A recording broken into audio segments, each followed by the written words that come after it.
Sur ces images amateurs, un rebelle Touareg pénètre à bord de son véhicule dans les rues de Kidal, désertées.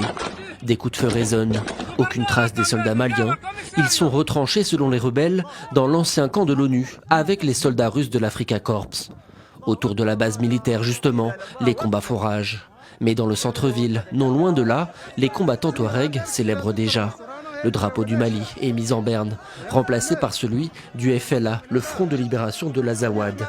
Pour les rebelles Touareg qui avaient perdu le contrôle de la ville face à l'armée malienne en 2023, c'est un retour en force. Car Kidal, grande ville du Nord, est avant tout un symbole. Depuis des années, ce bastion des rébellions Touareg concentre toutes les tensions. À la fois éminemment stratégique et insaisissable, l'État malien n'est jamais parvenu à y asseoir pleinement son autorité. Déjà en 2012, sa chute aux mains des groupes rebelles et djihadistes avait constitué un affront pour Bamako. L'armée avait à l'époque préféré parler de retraite. On a donc demandé aux militaires de se retirer. Et parce que mon défi majeur, l'une de mes premières préoccupations, c'est la sécurité des personnes et de leurs biens. Et ensuite, l'intégrité territoriale. L'année suivante, en 2013, l'intervention française avec l'opération Barkhane modifie le rapport de force. Le nord est progressivement repris et les villes repassent sous contrôle malien.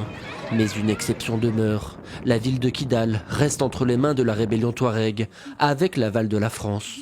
Une situation vécue comme un nouveau déshonneur pour le gouvernement malien de l'époque. Pendant plusieurs années, l'armée malienne y restera persona non grata. Ce n'est qu'en 2023 que la junte, soutenue par les mercenaires russes de Wagner, réussit à en reprendre le contrôle, une victoire historique. Un raid a été mené depuis quelques jours en direction de Kidal et de lourdes pertes infligées aux groupes armés terroristes.